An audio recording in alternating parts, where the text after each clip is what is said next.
बिस्मिल्लाहिर्रहमानिर्रहीम। बेटा ग्राफ के एतबार से हमारी कल एक अहम क्लास हुई थी जिसमें हमने ग्राफ के तमाम सवालात की एक समरी आपको बताई थी और उस समरी में हमने ये बताया था कि किस तरीके से हम ग्राफ के सवालात को स्टार्ट करते हैं और हमारी अपनी टर्म्स में हम उसको मशीन मेकिंग कहते हैं कि किस के जो दोनों इक्वेशन को हम जो बनाते हैं ना, जिससे हम x और y की वैल्यूज निकालते हैं, तो उसको हमने नाम दिया हुआ है अपनी क्लास के एतबार से कि भाई मशीन मेकिंग।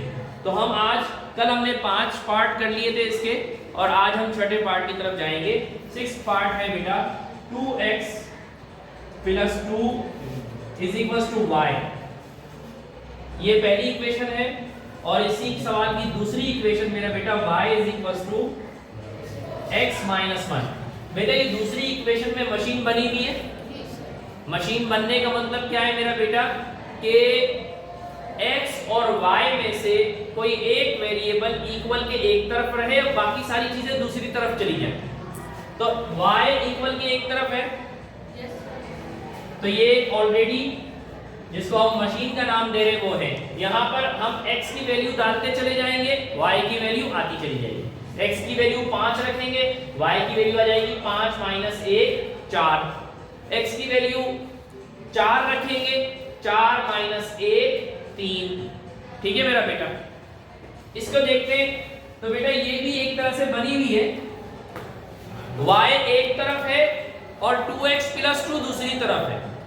y एक तरफ है और 2x + 2 दूसरी तरफ है। हम ऐसा करते हैं, इस पूरी इक्वेशन को कान पकड़ के मोड़ देते हैं। कान पकड़ के मोड़ देना तो समझते हो ना जी, ये छठा पार्ट है, सही है। कान पकड़ के मोड़ देते हैं तो y इस तरफ चला जाएगा और बाकी पूरी इक्वेशन इस तरफ आ जाएगी। सही है बेटा, देखो y यहां आ गया 2x + 2। जब हम पूरी इक्वेशन को कन्वर्ट करते हैं, पूरी इक्वेशन को मोड़ते हैं तो प्लस माइनस में कोई फर्क नहीं पड़ता। सही है मेरा बेटा। तो ये अब इसमें हम x की वैल्यू डालते चले जाएंगे, y की वैल्यू आती चली जाएगी। बेटा सातवां पार्ट देखते हैं। सातवां पार्ट है बेटा 5 = x + 4y।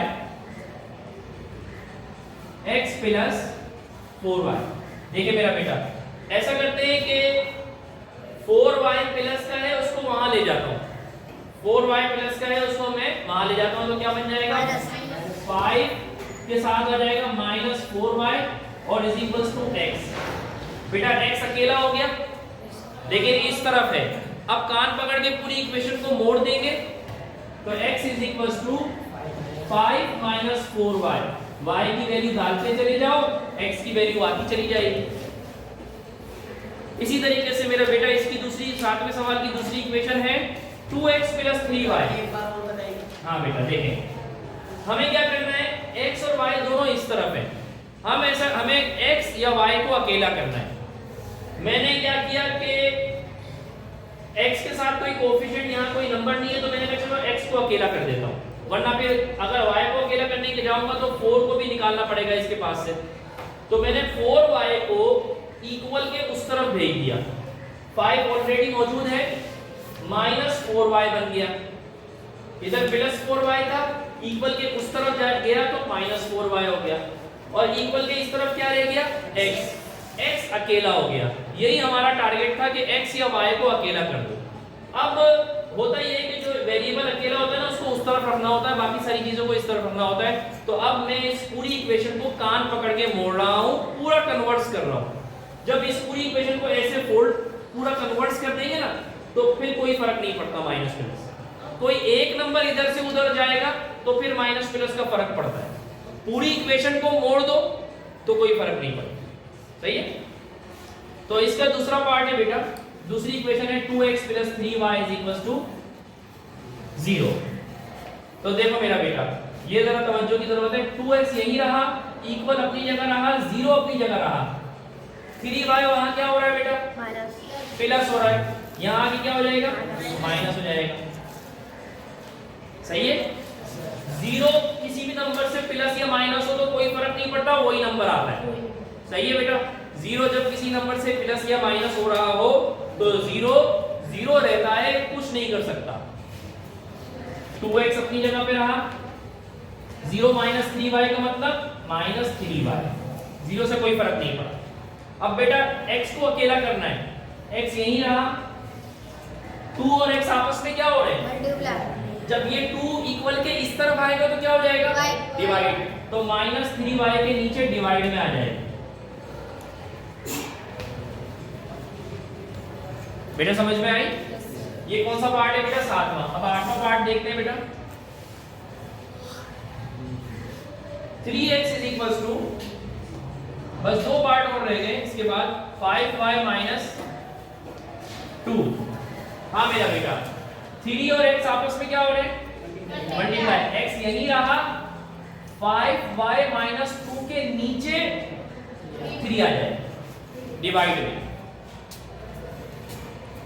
3x plus 5y is equals to 8। बेटा पहले प्लस 5y को यहां भेज दो, 8 के साथ क्या हो जाएगा, -5y, क्योंकि यहाँ प्लस हो रहा था। अब 3 जो है ना x के साथ मल्टीप्लाई हो रहा है। सर ये इक्वेशन उल्टी हो गई। नहीं अभी कुछ नहीं हुआ है, अभी सिर्फ प्लस 5y को इक्वल के इस तरफ भेजा है। किसने पूछा, हुज़ैफा ने। प्लस 5y को इक्वल के इस तरफ भेजा, तो जो नंबर वहां प्लस हो रहा होता है इक्वल के इस तरफ आके माइनस हो जाएगा, जो वहां माइनस हो रहा होता है इक्वल के इस तरफ आके प्लस हो जाएगा, जो वहां मल्टीप्लाई हो रहा होता है इक्वल के इस तरफ आके डिवाइड हो जाएगा। तो अभी हमने पहले प्लस 5y को यहां लाए तो -5y हो गया। अब x को अकेला करना है, x को अकेला करना है तो 3 जो है ना 3 यहां पर x के साथ क्या हो रहा है, मल्टीप्लाई, यहां आके क्या हो जाएगा, डिवाइड, अपॉन में आ जाएगा। समझ में आया बेटा? अब 9वां सवाल, इसके बाद आखिरी सवाल रह जाएगा बस। बार बार इसलिए कह रहा हूं कि आप जरा सब्र से काम लें, जल्दी से खत्म हो जाएगी। x प्लस 2 अपॉन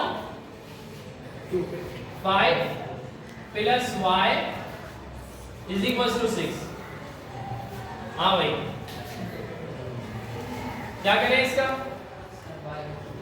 y को अकेला कर दें। अब इसके 2 तरीके हैं, एक तरीका पहले इसको पूरा सॉल्व करो आपस में, फिर y को अलग करो। दूसरा तरीका ये बेटा कि हम इस पूरे को एक बलून में भर के उधर भेज दें। सही है, ये ज्यादा आसान तरीका है। भाई इस पूरे बलून से बाहर कौन सी साइन नजर आ रही है आपको, प्लस की साइन नजर आ रही है। तो अब इस पूरे बलून को यहाँ ले आओ, तो y यही रहा, 6 अपनी जगह पे रहा, प्लस माइनस बलून। ठीक है बेटा, अंदर क्या है, x प्लस 2 अपॉन 5 मौजूद है। सही है, तो इस तरीके से भी हम उसको यहाँ ला सकते हैं। अब क्या करेंगे, लेकिन आगे थोड़ा सा दिमाग हाजिर रख के काम करना पड़ेगा, गलती हो सकती है इसमें, लेकिन थोड़ा अभी मैं आपको समझा देता हूँ। अपॉन में क्या है यहाँ पर 1 और इधर अपॉन में क्या है 5। जब 2 फ्रैक्शन आपस में प्लस माइनस हो रहे हो तो एलसीएम लेते हैं। तरीकाकार ये होता है कि 1 को 5 से मल्टीप्लाई करते हैं, 5 को 6 से मल्टीप्लाई करते हैं, और 1 को x प्लस 2 से करते हैं।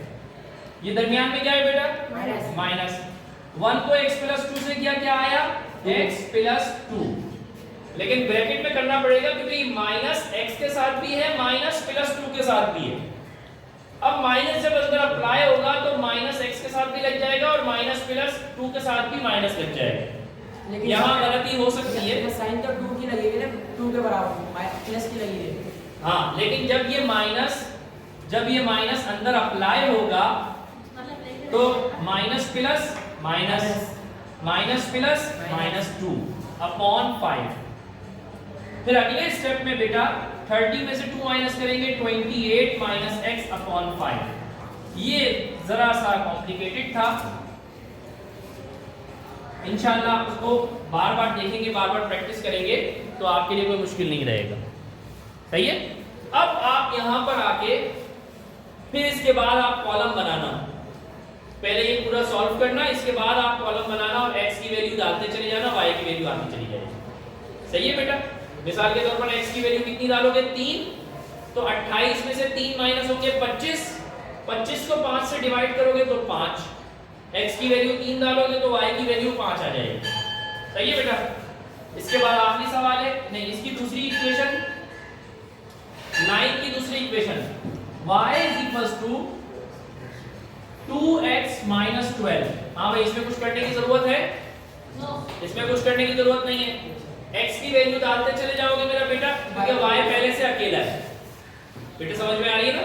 देखो y बिल्कुल अकेला है अलग से, तो कुछ करने की जरूरत भी नहीं है। x की वैल्यू डालते चले जाओ, y की वैल्यू आती चली जाएगी।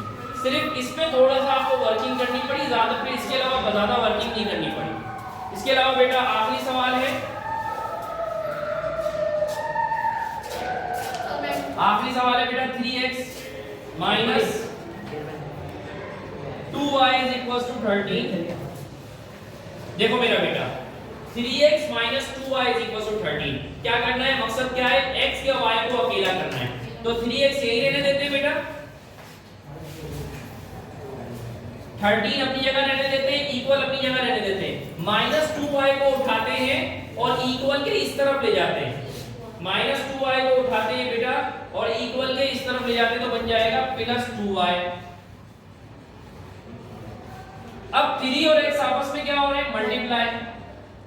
x अपनी जगह रहेगा 13 प्लस 2y के नीचे क्या आ जाएगा 3। इसी तरह आखिरी सवाल है बेटा 2x प्लस 3y, आखिरी पार्ट है इसका, ये इक्वेशन 2 है। वही काम करेंगे, 2x अपनी जगह रहेगा, 13 अपनी जगह रहेगा, इसमें और इसमें ज्यादा फर्क नहीं है, माइनस प्लस का ही फर्क है। 3y जब यहां आएगा तो क्या बन जाएगा बेटा, माइनस 3y, और x अपनी जगह रहेगा 13 माइनस 3y अपॉन 2। अब y की वैल्यू डालते चले जाओ और x की वैल्यू आती चली जाएगी। बेटा ये जो दो क्लासें हमारी हैं, एक आज की क्लास और एक जो गुज़िश्ता कल जो हमने क्लास ली थी, दोनों क्लासेस को अगर आप बार-बार देख लोगे तो आप ग्राफ के सवाल बड़े ही आराम से कर सकोगे, और ग्राफ के सवाल के बगैर आपका पेपर बनना मुश्किल है। ठीक है मेरा बेटा।